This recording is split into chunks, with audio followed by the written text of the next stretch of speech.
Jenny, you're going to lead on body-worn cameras. Commissioner, you're looking at all options, presumably, because in the States some undercover officers wear cameras on a fairly regular basis. And then another option, of course, is actually having a camera on the gun itself.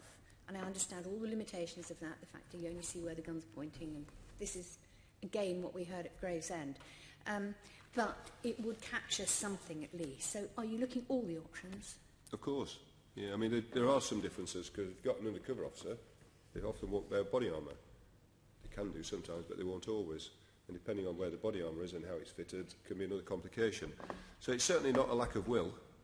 It's just a lack at the moment of creativity, I suppose, that we're not coming up with that solution. But and it's not a financial thing. We've found the finance for, I think it's well, it's probably slightly more now, more than £9 million to buy the stuff, and then we've got a running cost for keeping the data.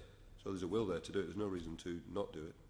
And just to be clear on the dates, you're suggesting that the rollout starts on March of the 22,000, and then by September every officer should have body-worn cameras. Okay. And we can always share with you that I've not seen the actual list of borough by borough, but we've rolled out borough by borough, not every borough, just a little bit at a time. The idea is to do one borough. So then we can say to the public, in this borough, you will have officers who've got body-worn video attending incidents. Great. Obviously, it'll be the boroughs represented on this police committee that go first, I'm sure. That was a joke, not a suggestion. Mr. Greenhalgh, can I just ask you, what's the status at the moment of the contract to supply these 22,000 body-worn cameras? I've signed the decision. It's gone through a very robust tendering process. I think probably the contractual terms are being finalised at the moment, but we know who the supplier will be. There was quite tight timescales on this. How did you guarantee value for money? Well, clearly, we used a framework agreement that enabled to have a number of suppliers. I think it was the East Midlands framework agreement. I was and I intervened to make sure that I felt that it was competitive and that we had a fair spread of suppliers, because I wanted to make sure that it was one that we got the very best deal for the taxpayer. And it's fair to say that this contract, there was a very clear winner, both in terms of the technology and also the cost. Thank you. Commissioner, could I just go back? There's been 2 police shooting incidents this year. In the other incident, were all officers wearing body-worn cameras? I can't tell you in every case, but certainly many of them there were. And you have found the video footage to be of use in... I think the other one you're referring to is also is an IPCC investigation, so I've got to be careful. We may not even have the video. Right. That's a point of discussion with us with the IPCC about when the officers and we do see it. Yeah. So of course it provides vital information for us as leaders. Is it working? How are officers working? And it provides vital information for the officers about their recall of the event. Can I just go back to the idea of having cameras on guns? Have you tested that so far? Have we tested? Having cameras on guns? I'm not sure. I believe we have, but I wouldn't sit here and be absolutely sure, but I'm pretty sure I've heard that has happened.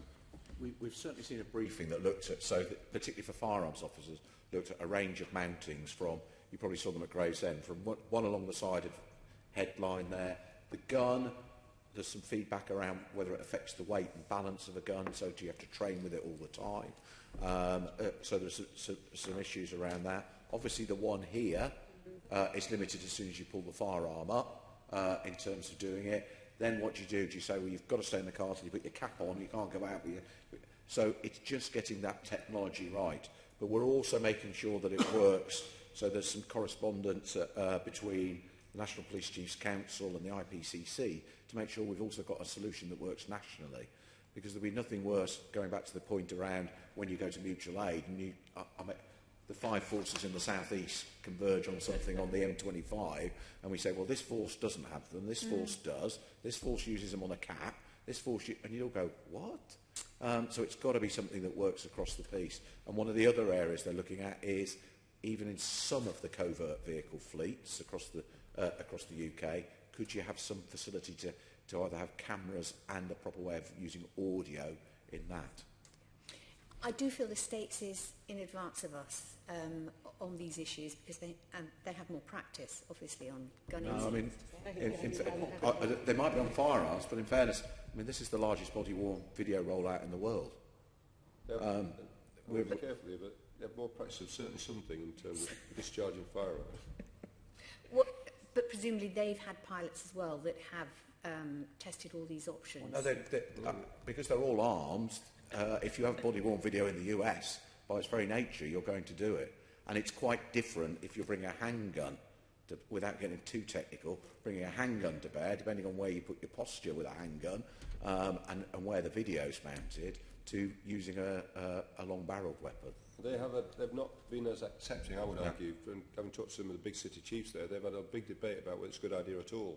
Because they've seen we've seen some of the risks, but we think they're worth taking, and you've got to deal with disclosure, and there's lots of other things. You've got to store the data, you've got to be able to recover it.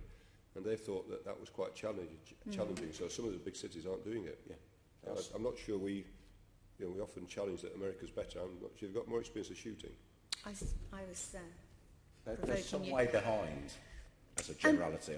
You talked about mutual aid and trying to avoid any disparity between the equipment. So are other forces waiting for the Met to decide the best option? No, two other forces are doing trials as well. So we're all trialling different ways of using it so we can get the best practice out. I think if one of the great benefits of the trial and the evaluation, if we'd have rushed to, well, here's the solution, and then said, actually, in circumstance X, it doesn't work, you'd quite rightly challenge us and say, well, you'd been better if you'd have trialled this. So that's what we're doing.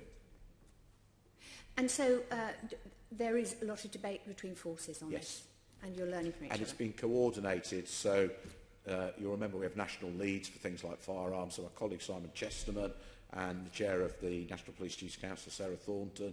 So everyone is tied into that to make sure we come up with a solution that works. Thank you. Okay, Kenny.